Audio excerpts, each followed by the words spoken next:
curious and enthusiastic participants here who are eager to listen to me on a very powerful book, which I think is eternal and applies to each one of us in every stage of our life, be it professional or personal.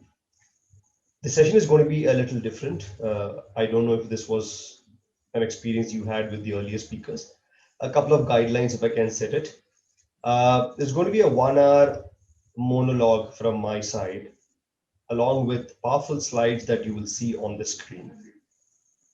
Listen to me deeply, uh, sugar your thoughts, keep reflecting, and obviously keep making notes if you have a notebook and a pen. So these two tools called notebook and pen, I would request each one of you to keep it next to you. I have mine ready. After we end the session, we'll have a Q&A where you could share what was the biggest learning of the session, plus also ask questions if you have any. To make it uninterrupted and have a larger bandwidth, I would request all of you to go off video except me, uh, because you're going to see the slides and only listen to me there. Is that okay? Absolutely. So, good evening to all of you, and let me share the slide. Once I share the slide, if some of you are not muted, if you can confirm that you're seeing the slide, that will help me that we are on track. So Yes, I'm we can hoping see. all of us are able to see the slides. Yes, we can see it. You can see it. All right, fantastic. Okay, so good evening once again. My name is Rajiv Narayan. I run a company called The Leadership Elements. We are India's only book-based leadership consulting house. We primarily work with organizations in challenging immunity to change in leaders, organizations, and communities. Books have always been a great source of learning and knowledge across generations. I think all of us would agree to this. If you go and meet top leaders in the world and successful people in the world, 9 out of 10 of them are invariably book readers. Books help us to expand ourselves, amplify ourselves as individuals, makes us a contributor in any conversation as against being a mute spectator, by which you can build your credibility and increase your visibility by that. Hence, books is always a great source of learning. Some great person made a very powerful quotation, and I would like to start the session with that quote, that leaders have libraries, victims have televisions. I think it's a bullseye quotation. And as I said this, and you heard me saying it, all of you would be thinking that how many hours have we wasted in front of the television? It would have been worthwhile investing in front of a book on a lap. Having said that, the book of the day that we are talking about is How to Stop Worrying and Start Living. And this is the first book that has been written, if I know very correctly, on a topic of this kind. It was first published in 1948. And today, what we are 48, 73, 70 plus years, and the book is still relevant. By Dale Carnegie, who is father of behavioral science, father of leadership development, runs an organization called the Dale Carnegie Associates in US. He's no more. His daughter Donna Carnegie runs the organization. It's 100 plus years of existence in the space of leadership development, behavioral growth, etc. One more book that could probably remind you of this person's name is a very powerful book that many of you would have read during your college days or must have read it during your professional life, is How to Win Friends and Influence People. That was written in 1936, a classic book, one of the most read and the most sold books after the Holy Bible and the Holy Quran on this planet is How to Win Friends and Influence People. So this was the second book written by Dale Carnegie after that one, How to Stop Worrying and Start Living. Today's session is going to be very simple, and I'm trying to keep it very crisp and talk about 6 or 7 powerful techniques that Carnegie gives through the books that can help us to stop worrying and start living. Now, are we all worried people? Let's not take the meaning of the worry in a very lofted way, but we are constantly thinking and we are constantly worrying a little about few things, worrying a lot about few things in life. That's part of the framework in which we are living. Primarily triggered because of the fact that we had no control of the past and we have no visibility of the future. So the concern or the fear of the past and the fear of the future together makes us a worrying person, and we lose out on the day that we have at hand. So let's quickly jump into a couple of points that Dale Carnegie is going to talk about in this particular book. All right. Okay, so the first slide comes in front of you. Take a look at the great liner in front of you. A great liner is a huge ship that travels from continent to continent across the vast ocean. It takes weeks, takes months to reach its destination. For a moment, if you equate the liner with your life, are our life not like a great liner?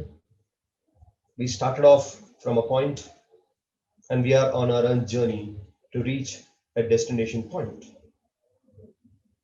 And the journey is on, continuously on. It's a marvelous organization that we are as an individual, as a human being, and we are wanting to reach somewhere, isn't it? Now, in this journey, worry is also part of our life as much as happiness and delight is.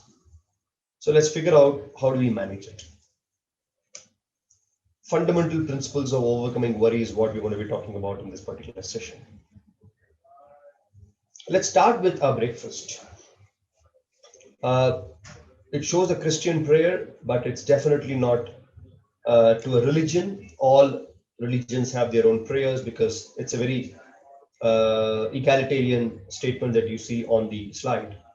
Every Christian, when he sits on the table, has this prayer saying, "Give us this day our daily bread." What is the meaning of this particular sentence? Give us this day our daily bread. The emphasis is on this day.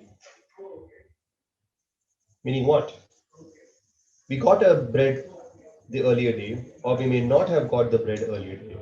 We do not know if we are going to be getting the bread for the next day, but at least we have a bread for us to consume for this day. Starting a breakfast with this kind of a prayer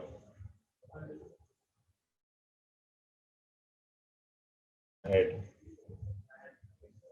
We are devoid of the worry of whether I'll get a bread for tomorrow or not. We are happy of the fact that today we have a bread in front of us.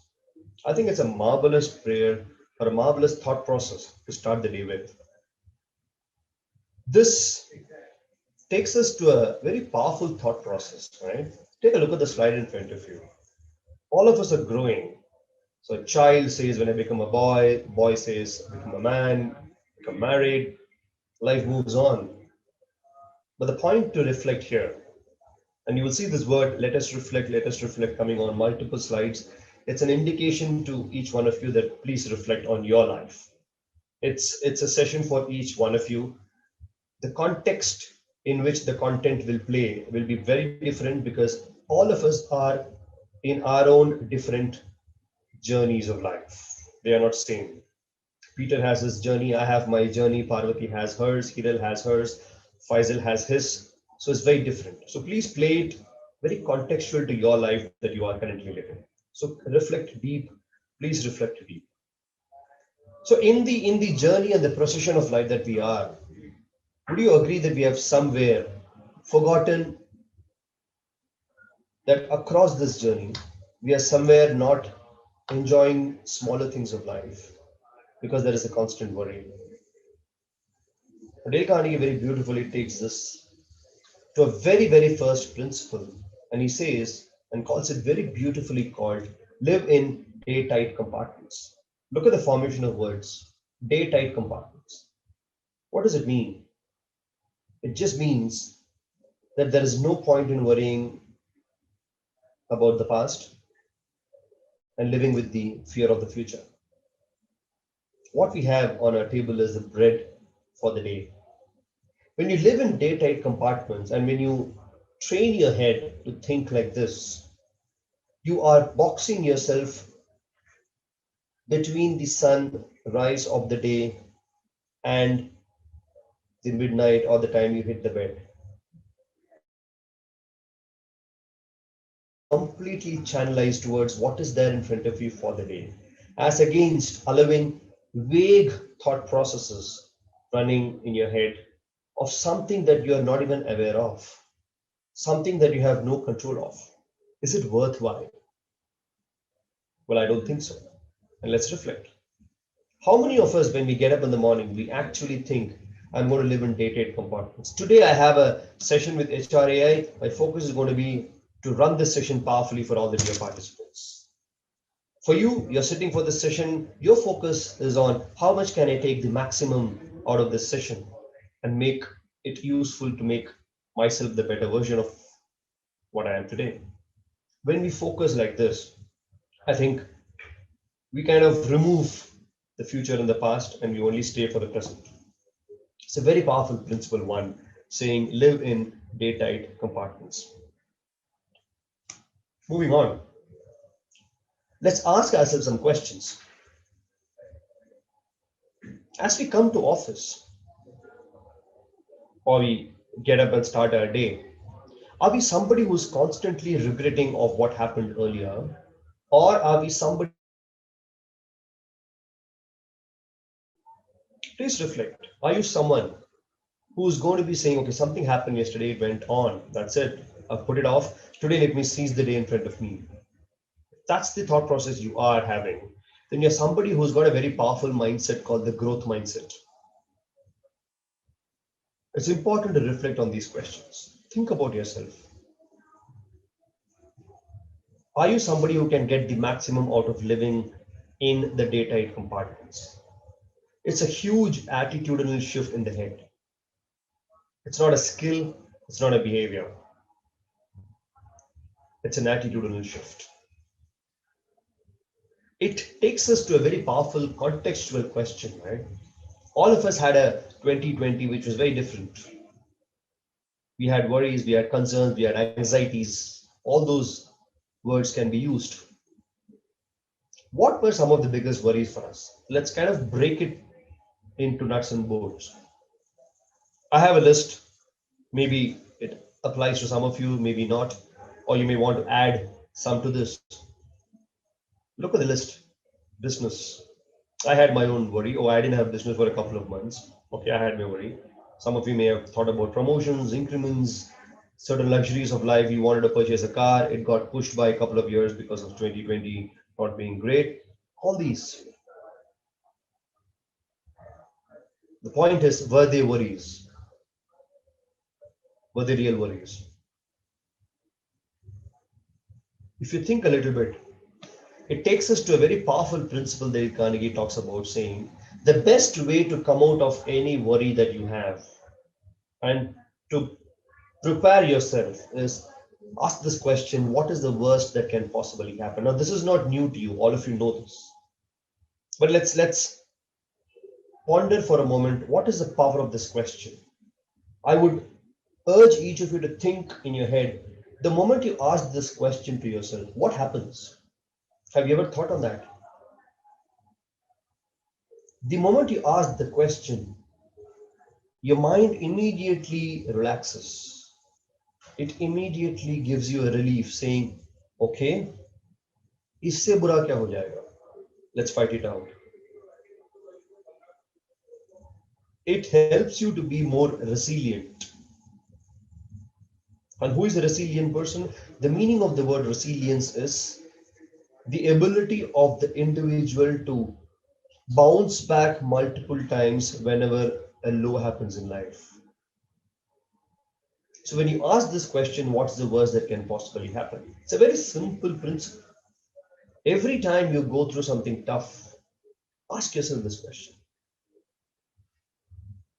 You realize that there are some possible windows and doors that seem to be opening through which you can get out of the situation. This principle also helps us by giving a benefit that we can help ourselves by not allowing vague imaginings to come in our head. It helps us to focus on the problem in hand. When you have a situation, and I would request all of you to make a note if you can do this. Many years back, I had a very powerful definition of this word problem. And after that, I don't use the word problem at all, either in text or in language, but I have put it here on the slide just for the learning to happen. Look at the definition. Somebody said this: problem is just a situation for which you are yet to find a solution. I repeat, problem is just a situation for which you are yet to find a solution. How powerful is this? The moment you think in this way, the negative meaning is completely off, and you look at it as just a situation and you're trying to find solutions to it. I think that's a great orientation somebody can have in the head. It solves half the problem.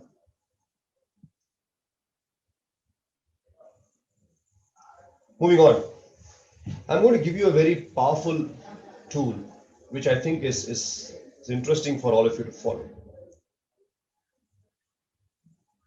Look at the quotation by William James. He says, acceptance of what has happened is the first step in overcoming the consequences of any misfortune. Take COVID. It's a misfortune. Accepting it has been the first step for mankind to overcome it. And today we have moved ahead 12 months and we are sitting in line for the government to announce the vaccination in your locality. Now, there's a very powerful model that I would love to give you, and this is a very powerful tool that all of you can start using. It's called the DCAR model. Before that, let me give an example. Imagine yourself, you're getting up in the morning and you're getting ready to go to office. You finish your bath, you come out of the bathroom and stand in front of the cupboard, and you open the cupboard and there are a lot of shirts, tops, trousers, jeans, pants hanging. You pull out a blue shirt and a blue trouser, or a blue top and a blue trousers, and you decide to wear that. Then you think, no, let me not go with the blue. I don't want to wear the blue today. What are we doing to the color? Which is the first quadrant. What we are doing to a color is we are denying it. If you bring it to the topic of the day, when a difficult situation happens in life, most of us are stuck in the first quadrant called the denial. And William James and also Dale Carnegie in the book says, as long as you're going to be in the denial phase, it's going to be tough. A progressive mind, a non-worrying mind, a growth mind will always want to get out of the denial quadrant early on. And by getting out, does it solve the problem? No, it partially does. It doesn't solve it fully. Come back to the blue shirt. You say, I don't want to have the blue shirt or the blue trousers or the jeans. You say, okay, let me have the yellow. No, the yellow jeans, a yellow shirt with the blue jeans may not go very well. Let me try the red t-shirt. Then you say, no, not that. Okay, let me not wear the jeans. Let me go and pick up a cotton trouser. No, I don't want to wear the cotton trouser because I wore the trouser last week. So multiple thought processes, you're not able to decide, right? What is the stage? I'm sure all of you know the word in English that starts with this letter C. Confusion. When most of us who are stuck in the denial block, there are few people who quickly move out of the denial and come to a box which is confusion. Though the word is confusion, I think it is still better than being in the denial box. At least you're moving on to look at some solution possibilities. So some of us are in the confusion box. Now it's good to quickly move out of the confusion as well. So I go back to the trousers and shirt. Then I figure out I'm confused and finally I decide, okay, this is going to be a blue denim jeans and a red t-shirt for the day. That's nice, bright. You're happy wearing that? You've decided I'm going to wear that. That takes us to the third quadrant. What does the third quadrant stand for? It starts with the letter A, which is the first word of the quotation that you see on the slide. Acceptance. We accept the fact that today is going to be a red t-shirt and a denim blue jeans. The moment you accept it, you're clear in your head because you're no more in denial. You're neither in a confusion, but you're crystal clear as you have accepted the situation. And the model says people who are able to quickly come to the acceptance quadrant are people who will stop worrying and start living. Whereas somebody who's stuck in the D and C quadrant are going to be lingering in worry for a longer time. We still have a quadrant left, right? Let me put what the word there is. It's called renewal. Now, what is renewal? Let's look at the meaning of the word. Renewal is a new version of you. Renewal is a new mood in you. Renewal is a different positive thought in you. When I wear the red t-shirt and the denim jeans and stand in front of the mirror and I look fairly handsome and good looking for the day, I feel, wow, this is the dress for the day. I'm renewed. There is an energy that starts flowing in me and I'm all set to go to office, seize the day, live in the daytime compartments and perform. So whenever a situation or a misfortune or a tough time happens in life, the model is all about helping and telling us that as a human being, are you somebody who is habituated to stay in the denial box for long? Ask yourself this question. Are you someone who's trained yourself to move to confusion quickly? Have you bettered yourself by moving to acceptance fast and finally coming out as a renewed person? And the best way to do that, my friends, is please look at all those tough situations that happened in your life in the past. Write it down in the diary after the session. Put this DCAR model under it and put a mark on each of the quadrant as to in which situations you stayed longer in which quadrant. If you see a pattern that you have been in denial for a longer time, there is work that you need to do. If you see you have been in the confusion for a longer time, there is still work for you to do. However, if you see that you're somebody who's moved to acceptance on all those situations fairly in a quicker manner, then I think you are good to go. That's an activity that you can do after the session. So DCAR model is a very powerful concept, my friends.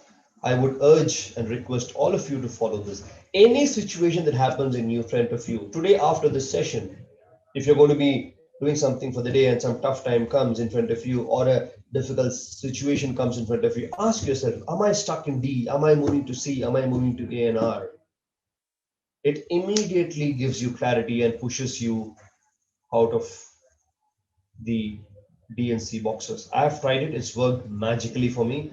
I completely believe it will work for you. Moving on. A powerful book had certain chapters, titles. Look at the titles. All of them are about worry and its effect on the body.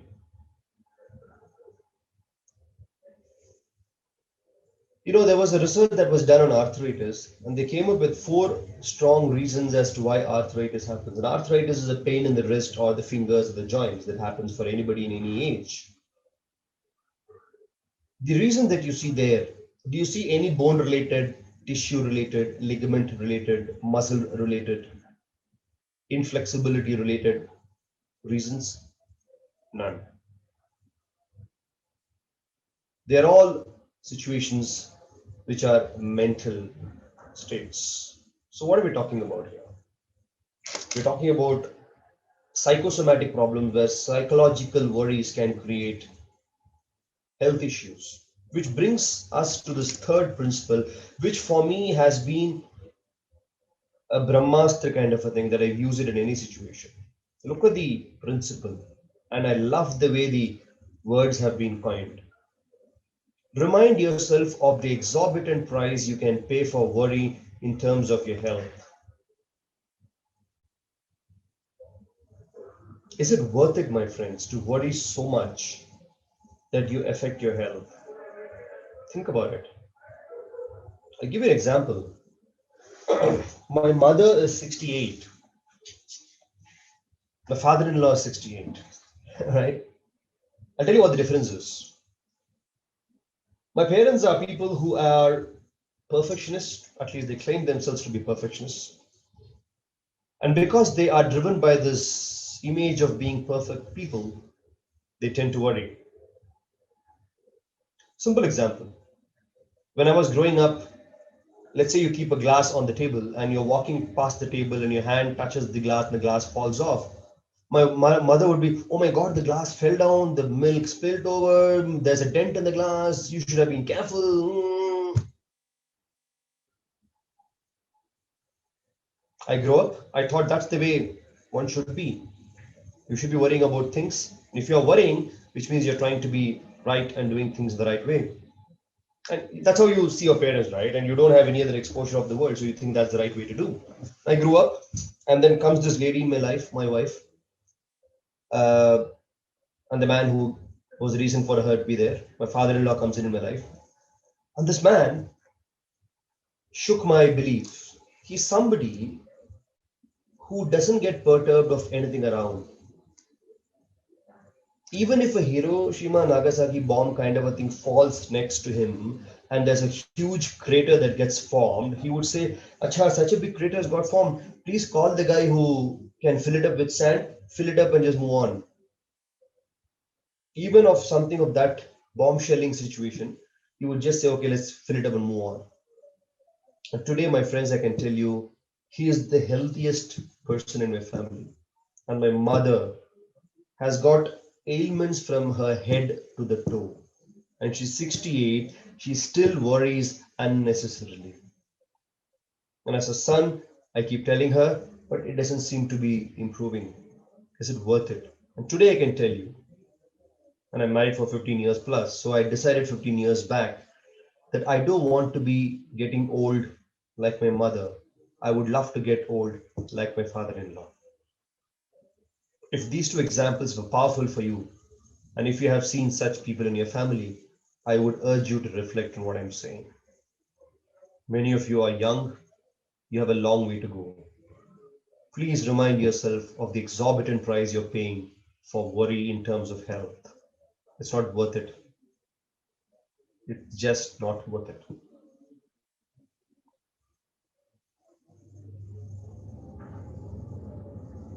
You are sitting in the session today. You do not know if you're going to be alive at 4 p.m. Neither do I know that. Is it worth it?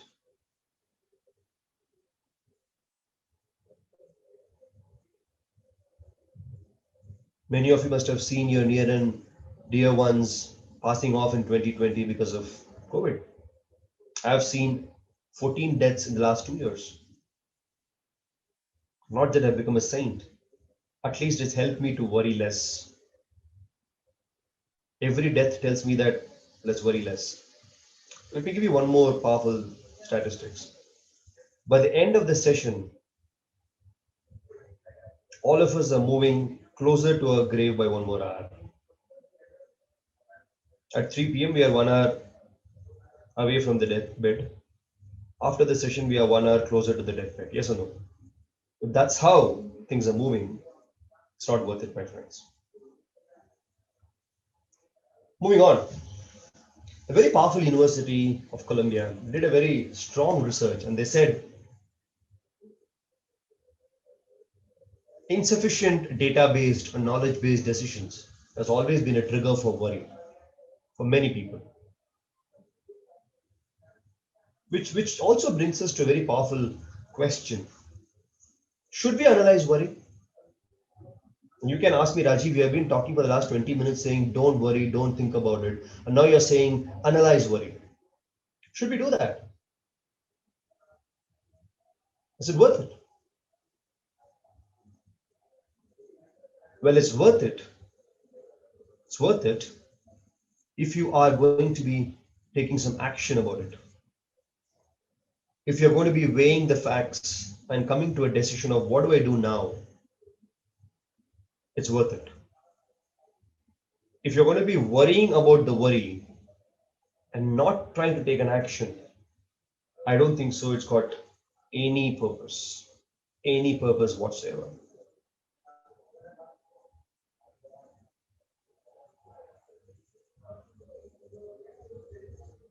Every stimulus has to have an action, and that action has to have a purpose.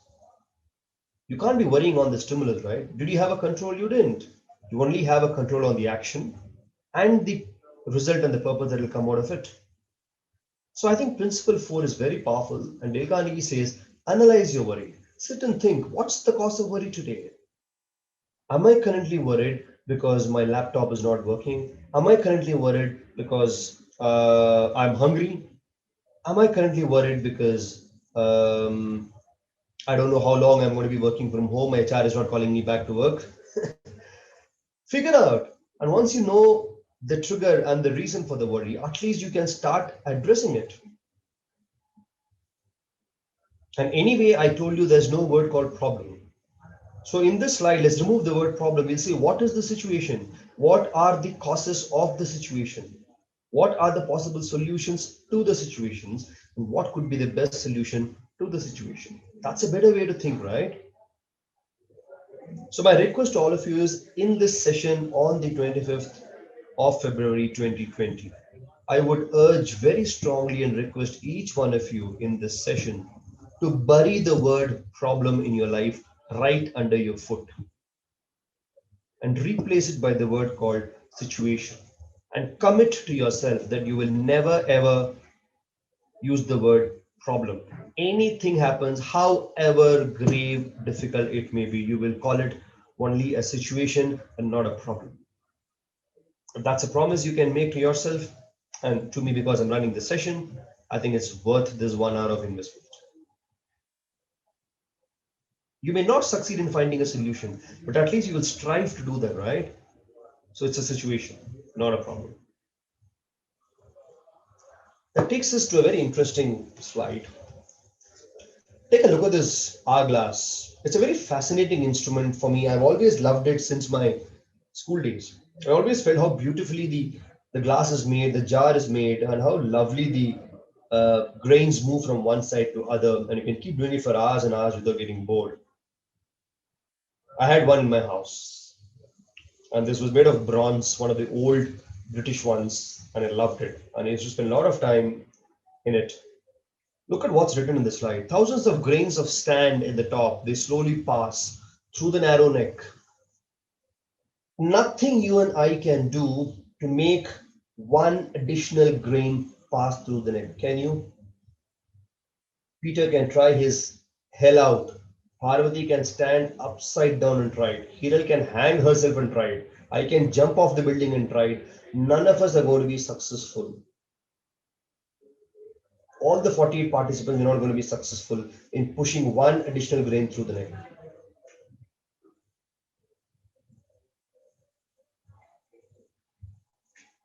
What we're trying to say. And Dale Carnegie says beautifully, one grain of sand at a time, one task at a time. He says it's a very powerful technique to stay away from worry. One grain of sand at a time. It's an analogy. But the task or the work is one task at a time. Which takes us to the next very powerful principle of what this actually means. So let me go back to this. A lot of work that we have on hand through the day, there's a tendency to clutter our table. Amidst so many things that we need to finish, we are jumping across. Picking up one, finishing one, moving to the next, finishing that, moving to the third, finishing that, says is a very powerful way to keep ourselves busy and not worried.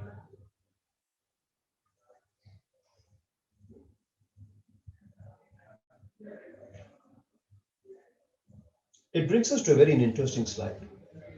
All of you remember the libraries that we used to go during our school and college days, and the laboratories. Why were they interesting? If you go to the laboratories, you were always working. If it was in a physics lab, you were always working about gravity and motion, or talking about speed and time. Some experiment was constantly happening. In a bio lab, you're always working on dissecting something. We are working on plants. In a chemistry lab, we are constantly mixing chemicals across tests, all those things. We kept ourselves so busy, we never knew that 45 minutes of our lab time was over.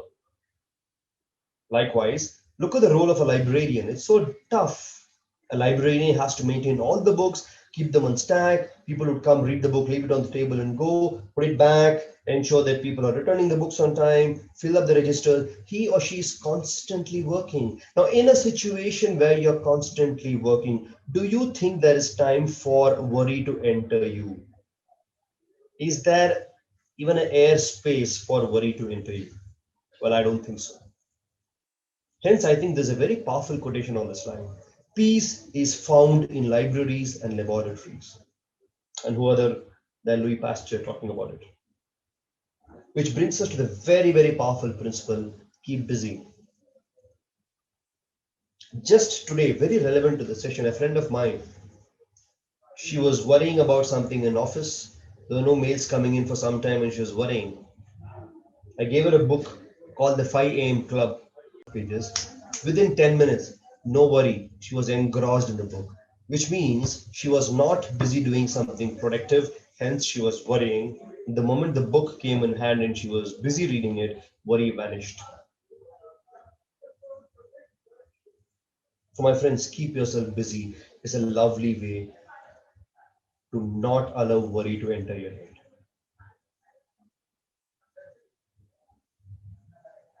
For a moment, you may think, but does it even require a slide, Rajiv, to make we know this?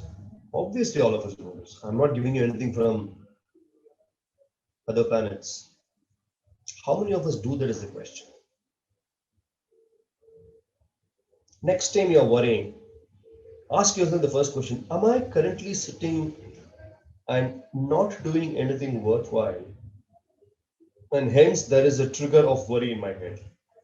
If the answer is a yes, find out quickly something that can keep yourself busy. Remember the lab days, remember the library days.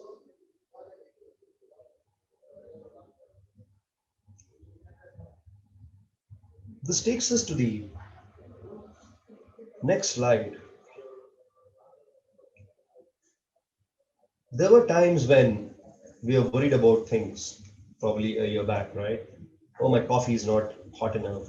My shirt has not been pressed by my istriwala very well. It's got crumples in it. I don't wear the branded watch like my neighbor wears.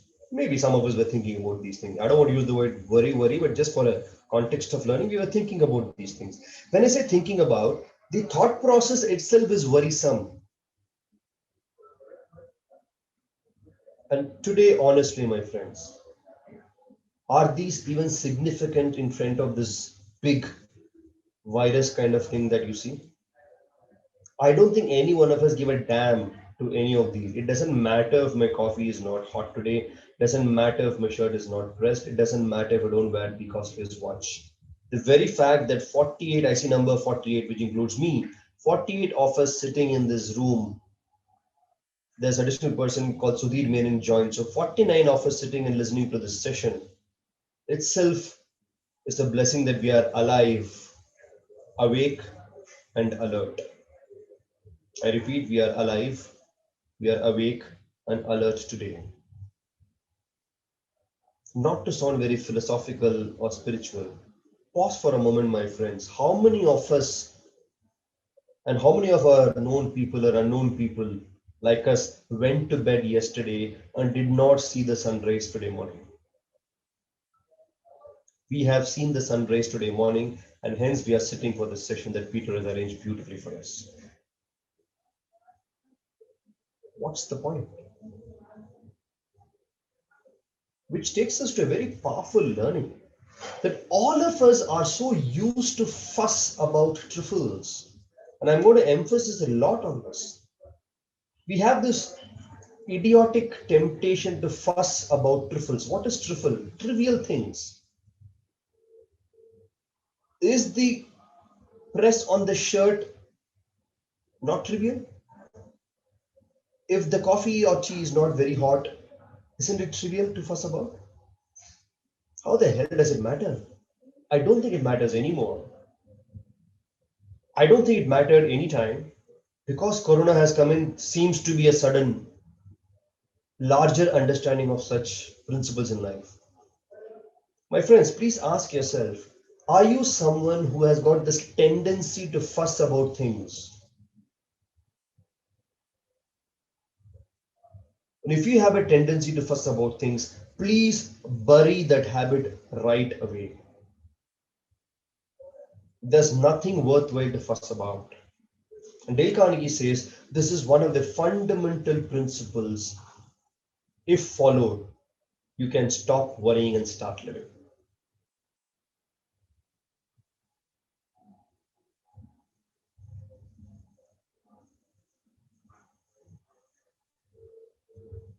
Things have come to us, we deserved it. Things have not come to us because we didn't deserve it. Who am I to fuss about? You had your food today. You may have had a nice chapati and a nice sabji. Dal may not have had enough salt. So what? The next day you may get a fantastic dal, you may get a good chapati, but you may not get a sabji which is tasty enough. So what? You may have walked out of your home to go to office, suddenly started pouring, you got drenched. So what? You went out to book the Ola guy took 15 minutes to come and you got a little delayed. So what? I mean, are these even things to worry about? So I think for all of us, it's high time that we start training our head and start telling ourselves that let's stop fussing. I think fuss is an overused, abused, exaggerated attitude in all of us. क्या फर्क पड़ गया? Nothing has stopped. A friend of mine, same friend whose example I took some time back about no mail and she was reading this 5 a.m. book. She got her son admitted in a aeronautical institute. The boy wanted to do aerospace in Dehradun, and she's from Bangalore. She has never been to the hill stations in her life. She went with her son to get spent 3 4 days there, ensured everything is fine for the boy, and they came back. She came back and she was narrating an experience. Incidentally, she is in the space of organization development and leadership development like me. And we keep talking about what lessons life keep giving us. A very powerful statement that she made after a very powerful observation. She said, Rajiv, I've been living in Bangalore. So I've gone to all other places around Karnataka, and Karnataka is in the Western Ghats. So there are hills, there are mountains that I've seen. But when I was in Dehradun and I was standing there at the foothills of the Himalayas, it is not even the Himalayas started, it's at the foothills. The snow-capped mountains has not even started. This is just the regular non-snow mountains. She said, when I was standing there and I saw the huge mountain in front of me, I suddenly realized I'm just a peck. Though I've seen hills and hillocks and mountains here, I've not seen something as massive as what I saw. And I realized I'm just a peck. So what are we fussing about, my friends? So my urge and why I'm spending a little extra time on this slide is because I've seen very, very many leaders in my experience in the corporate world, but also in the global consulting world, that one of the prime reasons why people worry is they fuss. Please bury this habit right now. It'll do a long and a large good for you. That takes me to the next slide. All of us have had bad things in life. We had good things in life. It's never been a smooth ride for us. If you take a list of good things and bad things, anybody, let me call out in this session, can come and tell me that Rajiv, the list of bad things in my life is longer than the list of good things in life. I'll write a blank check and give it to you guys. I mean, it's a fact that check bounce ho jayega, but I'll give it to you. You can write it, and कान में आके बोल दूंगा, this is the limit till which you can write an amount and take the money. I don't think anybody can come and tell me that. If you actually write a book like this on a page, try it out, guys. Take a chart paper or this notebook that you have currently, draw a vertical line in the page, break it into left and right halves, and start writing a list of bad things, good things. You will realize that the list of good things and the list is always longer than the list of bad things, at least by one additional number. That's how it is. But we have a tendency to keep talking about the shorter list of bad things and not giving enough importance to the longer list of good things. Why? Because I love doing that. I love to worry. Think about it.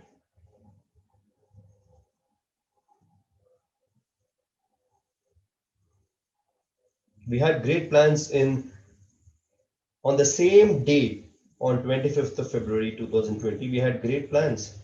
Did we even know that something like a corona is going to hit us in March? Things turned 180 degrees for all of us. Today we are sitting and attending this session. Have you lost your life? Have you lost something huge that's so difficult? Maybe some of you may have lost some dear one or very close family member. That's a loss. I'm not saying, and I'm not diluting the grief there.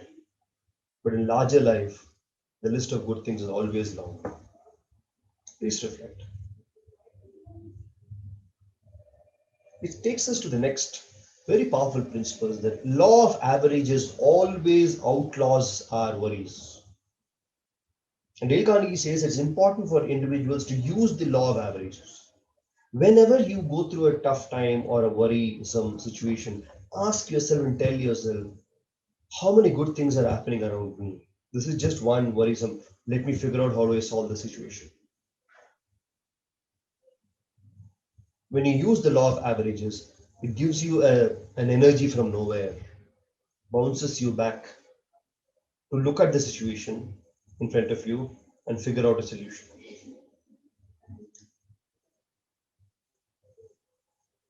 So after the principle 6, which is stopping to fuss about truffles, once you stop fussing about truffles, only then you'll be able to think about the law of good things that happen in your life. So principle 6 and 7 are very beautifully connected.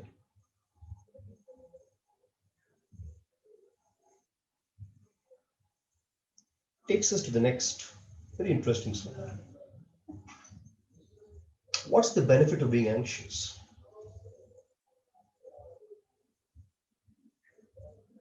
I don't know if there is a benefit at all, but it's worthwhile to reflect. We are 45, 47 of us. Imagine this boardroom where there is a discussion happening on something very serious for the organization, a strategic plan for 21-22. Where do we want to grow as an organization? And all of us are sitting inside the room and having a discussion. And there is one person called Peter or Rajiv or somebody who's actually sitting with the hands on the head and a little bent posture that you see currently in the video, that I'm sitting like this. And the man is sitting like this. And others are talking and they're thinking about what to do, and they have laughter happening. For a moment, somebody enters the room and says, "Oh, you guys are having fun. Look at Rajiv, he's thinking deep about what do we do for the organization. Is that a right statement or an observation? I don't think so. Because unfortunately, an anxious person is seen to be a responsible person, an accountable person, a proactive or a futuristic person, which is absolutely a wrong statement. An anxious person can never be proactive, can never be an accountable, can never be a thinking person. Being accountable, being responsible is something different. Being anxious is something different. Let's not equate these conveniently. I go back to my mother. When an event in my family happens, my mother would be, oh, this has to be kept, that has to be kept, let's do that. I said, Mom, things will happen, don't worry, we'll handle it. Her response would sometimes be, oh, if we don't do this, who's going to do that? It's important to take care of this. You guys are just relaxed. But the point is, by worrying, is it helping? If you have to keep 10 things in the bag, you have to look at 10 things, keep it one by one. What's the point of worrying? Oh, 10 the seventh one. Does it help us in any way, guys? I don't think so. I just don't think so. So if any one of you sitting here thinks that being anxious or portraying that you're an anxious person makes people probably think that you are accountable and responsible, sorry, extremely sorry.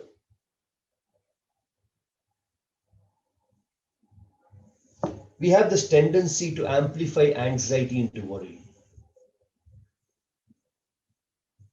A small incident, as I'm talking to you, I have a watch kept next to my laptop and I'm seeing the time. It's showing 3:55 in the watch. Let's say while talking to you, I'm moving my hands, as you see, I'm waving my hand waves, and then my hand touches the watch and watch falls down.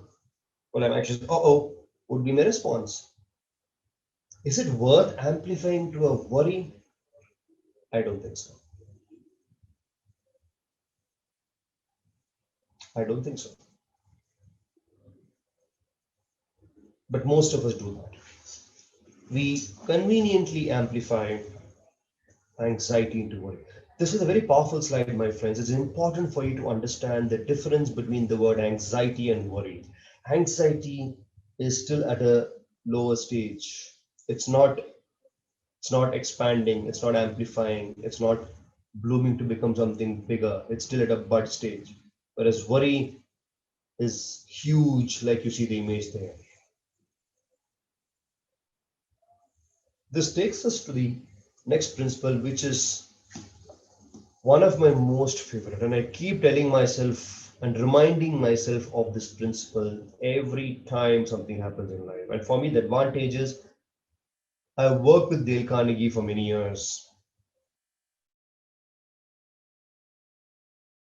Of Dale Carnegie globally. So these principles are in me. I carry them along with me. Look at the principle 8. Decide how much anxiety a thing may be worth and refuse to give it more. Let me give you a nice story here. When Dale Carnegie wrote this book, all the principles in the book, uh, went to bed. He kept tossing on the bed because he was restless. Around 3 a.m., 3:30 a.m., he was restless. He sprung out of the bed, went to his study table, and said, something is not right. I need to change something. The rest all seems to be okay. This particular principle initially was written in a different way. Let me tell you how it was written. He had written it as decide how much anxiety a thing may be worth and do not give it more. That was initially written by Dale Carnegie. Do not give it more. Look at the paradigm shift. He removed the word do not and replaced it by the word refuse.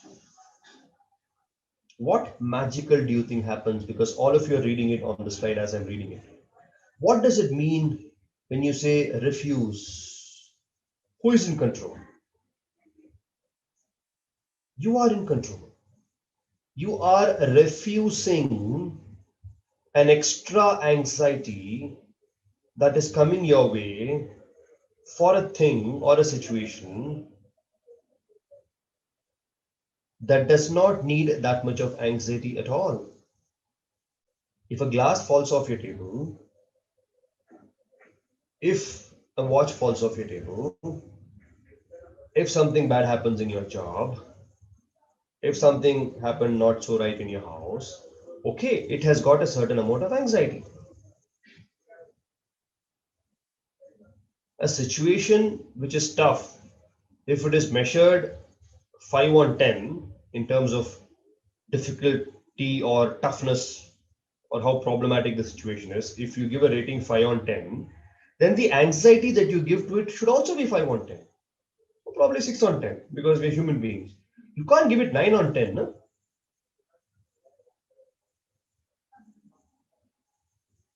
Why do we allow so much of anxiety that is not necessary? So the principle 8 tells us, how much can I every time think and decide that I'm not going to give extra anxiety to a situation and refuse giving it more? The moment you follow this, my friends, I can guarantee you with my last dollar on the table, because I have practiced this for last 15 years. You will realize that you will become a person who is only giving an optimum amount of anxiety to a situation and not unnecessarily bloating it up and making a mountain of it. अगर घड़ी गिर गया उतना ही anxiety, glass गिर गया उतना ही anxiety, something tough in office उतना ही anxiety. Don't give the same 10 on 10 anxiety for every situation.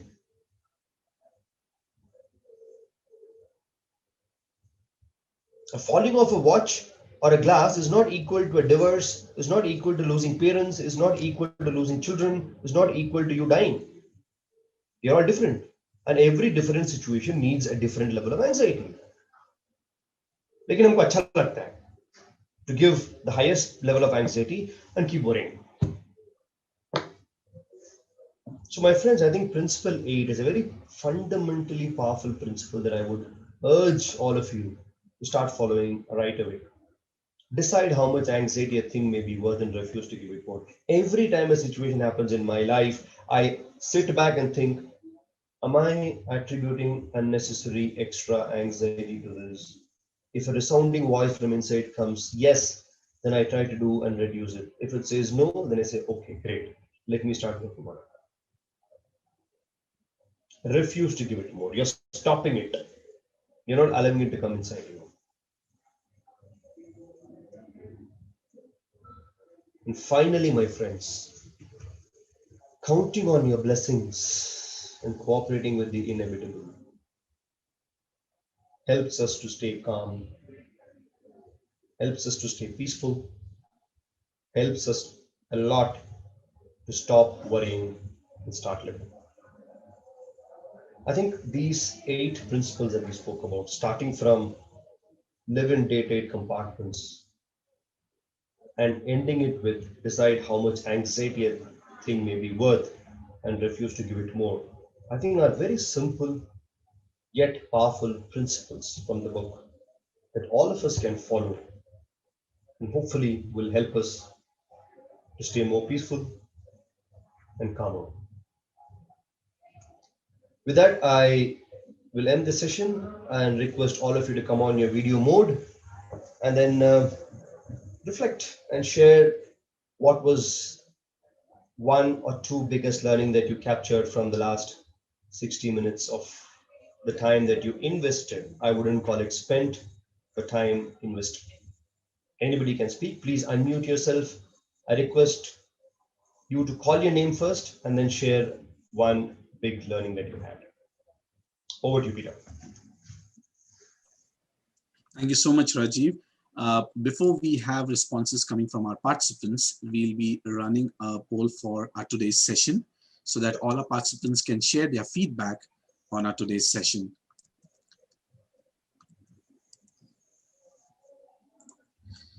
While they're doing so, request them to kindly share their questions pertaining to our today's session in the chat box.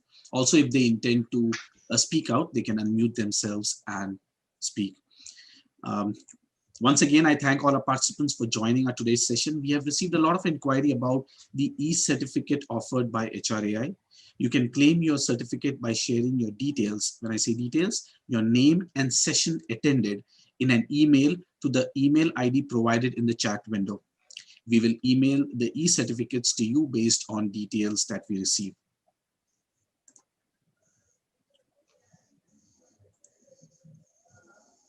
I'm all open to listen to one powerful learning that each one of you had. So you can unmute yourself and anyone can call out your name and share. We could get started with that. That'll help us.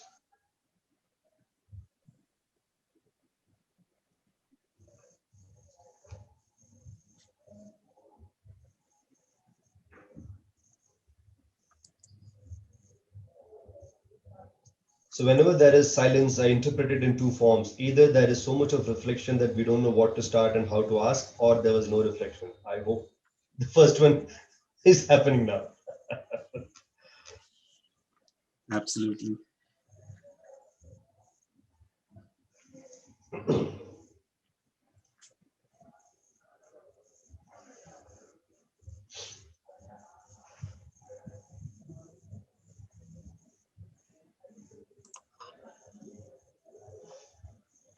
So we have a response from My Anuja. name is Gaurang Joshipura here. Oh, I yes. think it was very, very interesting deliberation, and I would say the slides, I like that they are very light, so easy to understand. My question is towards, we talked about this reflection more and all the topics more from the individual and person point of view.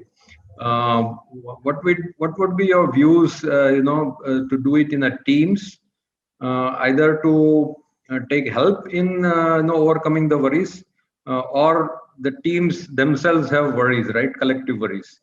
So either way, how do you? What are your views when more than one person is involved? So thank you for that powerful question, Gaurang. Are you asking it as a member of an organization? Yes. Lovely. All right, first of all, let me call it out that any one of you in this particular session who are holding senior positions in organizations and you're looking at something for your team and leadership team, you can always reach to me. Peter has got my coordinates. I work with organizations and doing a lot of such work. Answer is very, very simple, and I don't like to complicate stuff. Anything, so if you run a session like this for individuals here from multiple organizations, you only have to run the same session for a team of people in your organization. When you run a session like this for half a day or a day for a set of identified team members who belong to one group or one function having one common deliverable, these sessions can create a great reflection in each member, and together they'll understand that how can we as a team stop worrying unnecessarily, because they'll realize that all of them are tightly knitted towards one common purpose, yet each one of them have got different unnecessary worries. And if a Gaurang in the team member can understand that, let me be of help to Rajiv to stop worrying. And if Rajiv starts thinking, let me be of help to help Gaurang to stop worrying, then I think as a team, the worry quotient can come down. We can always take an assessment of what is the worry status of the team before the session and do the session and ask them to reflect on it for a period and then come back and figure out how much has it gone down. I've seen it, it definitely goes down. Because what happens in a team is, here each one of us are thinking individually. Individual thinking would move on to become a collective thinking. And when collective thinking happens, the outcome of collective thinking is always collective genius. Right. And when collective genius happens, it is collective performance, collective growth. If that answered your question. Yeah. Thank you. Thank you very much. Please reach out to me in case you want any support. Yeah. Thank you for that lovely question. So we have a next response from Anuja, who says, my learning for today is rating the worry and pay heed to it accordingly. Right. That's a learning that she had. Lovely. That's a great learning. Yes. So rate your worry. Unnecessarily don't give it beyond what it warrants. If the situation is 6 on 10, the worry should be 6 on 10. It can't be 12 on 10. But हमको मजा आता है. We love doing it. Stop doing that.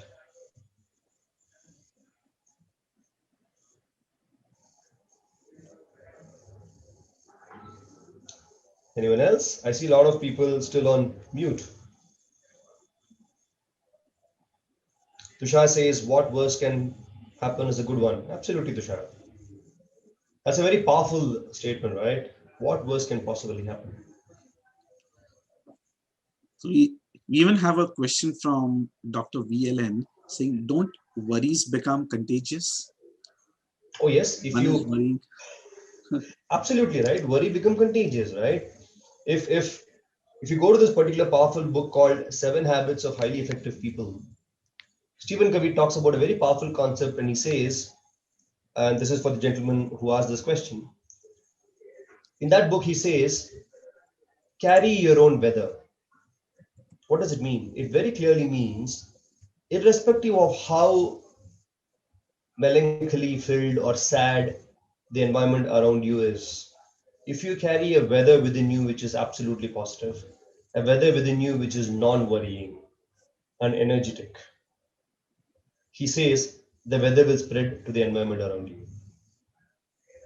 It is contagious.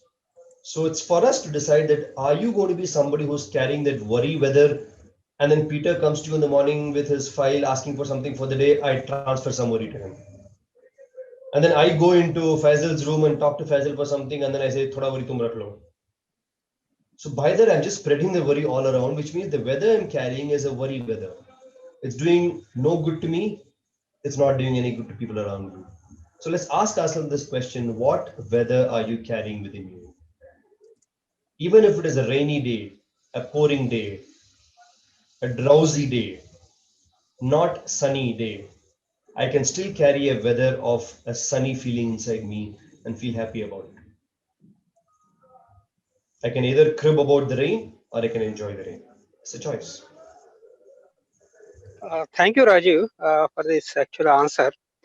I just want to give a little case study kind of a scenario. I do not know whether I have some time for this lengthy question. My issue, actually, I'm not talking about my personal side, but what actually I mean to say is, with the online education system that has been really picking up fast and entered from LKG to university level or maybe beyond that, and everybody is in a different streams like science or maybe arts or management or any of those things, and a school level scenario. Even if there are two kids in a home, if one kid has got a picking up the online education, if other kid is not picking up the online education in a small house, in a small one room apartment or one bedroom apartment, whatever we may call it, how actually the discipline of not worrying should be taken up? Because it is a meditation, it is a really a kind of a task, and everybody every day we have to reinforce that we should not get worried. We have to reinforce that part, then only a kind of a habitual scenario will happen. So the challenge is in a small place, actually corporate level, a marketing department worrying for the sales, or maybe a production team worrying for the sales because of the shift system or maybe COVID related scenarios is a different scenario also, that is also acceptable. But these small scale home level challenges, and a wife has to support the husband, or husband has to support the wife, children has to support the parents, parents have to support the children. This is a kind of a equilibrium that doesn't really happen every day to reinforce. So I just want to check actually how to really build a strength in this kind of a population, I mean unit level populations. Thank you very much. Thank you. Thanks for that question. I think the answer is not easy, but one of the ways, which is what I mentioned earlier also, is when you say wife to husband, husband to children, children to wife, the entire family equilibrium system, if each character in the family is going to be looking at the situation as a problem, then worry is going to creep in. If all of us as husband, wife, and children in the family bury the word problem and look at it just as a situation, I think together as a family members, we will try to find a solution to the situation collectively. Because as a father, as a mother, as a grandfather, as a brother, as a sister, we have the good intention for the benefit of the family. If that's what is driving us, and that's what drives all of us. So if we can bury that word problem and look at it just as a situation, I think you are shutting the windows for worry to enter you. I don't know if that answered your question fully, but from a family situation, you don't have to. It's just a situation. Solve it. It's not that a situation like this has not happened earlier. You have solved so many in the past. What stops you in solving the current one and unnecessarily worrying about it? I'll give you an example. Yeah, thank you. Last week, my brother and brother, his wife, and the kid had come here. My brother and his wife were out on some work. My daughter, who's 8 years old, along with my brother's son, who's just 4 years old, 5 years old, were playing in the community garden. Sometime later, my daughter, runs home completely in a very shaken situation and tears flowing down her eyes. And she came in, where is Ma, where is Amma? And said, I was sitting in the hall. I said, what do you want? No, no, she didn't want to talk to me. She ran to my room. Thought she lost the small boy. She was playing, and then she kind of turned somewhere, and that small boy was playing with some other boy. And within a couple of seconds or a minute, she turned and saw that the boy is not there. And it was evening around 7:30, so it was dim lit in my community. Obviously, this girl who's 8.5 would have got petrified, and she didn't know what to do. Now, either we can worry about it and tell her, should you not have been responsible about it? And she immediately went to my grandmother, to my mother, which is her grandmother, and my mother said, you should have been a little careful. And I think that was a wrong response from my mother to her. It is not about you being responsible or irresponsible. It is about the situation and how to now figure out. All of us ran out. We started spreading ourselves across the four sides corners of the community and started searching for the boy. And the boy was very happily playing in a play area. It's a fairly big community. That's all. Solve the situation, right? What is the point of worrying? I mean, you start breathing hard. I know that we are concerned that the boy is not available. That's a concern even I had. But is the worry going to solve it? No. It's a situation on hand. Search for the boy. Together, we got him. If we had not got him, then we'll figure out what to do. So, what was the first thing I did? I went to the front gate and back gate and asked the security, did you see a child walking past? And I'm part of the management committee of my community. I know that not an ant can pass through without the knowledge of the security. We feel down, we feel lost, but let's find a Probably, solution to it. There is an yeah, emotion. this fishbone diagram must be working in some of these cases. Thank you. Maybe. The emotion flows, but let's not allow the emotion to amplify into a worry, is what I'm trying to say. See, adding on to the earlier conversation by Anuja, picking up on the contagious worrying aspects, people add their flavor, like personal flavor to it, and then afterwards they amplify and make it more complex. So that's what she's trying to put across in the chat. We have one question from Bhavna. Yeah. When we lose our near and dear ones, especially the parents, we feel very down and lost.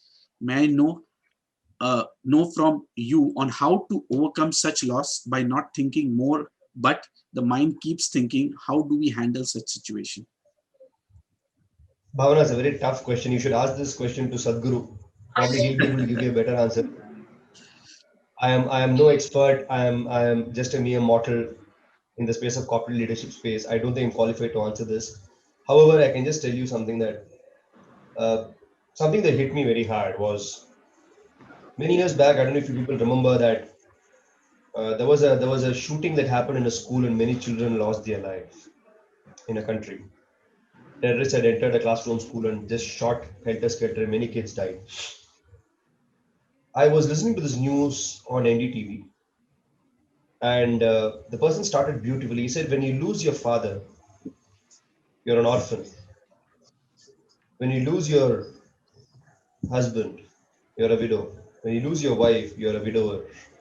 There is no word in any language to call you when you lose your children. There's no word." I didn't know this till I heard the news. It hit me so hard, which means losing children is the toughest thing for any human being.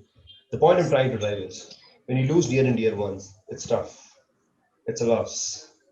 But all of us unfortunately know that after some time, you are going to be living your regular life.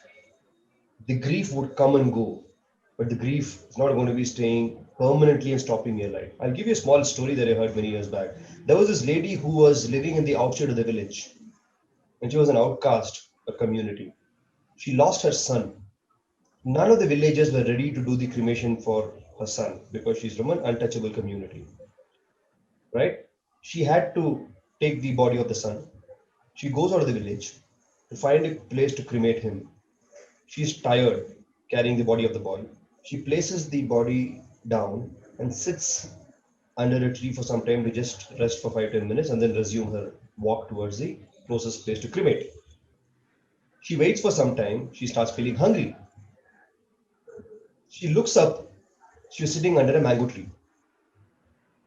She tries to reach some of the mangoes, throws the stone. One or two mangoes falls and she eats it. She's still hungry and she wants to pick up a couple of more mangoes which are hanging a little higher. She's not able to reach it.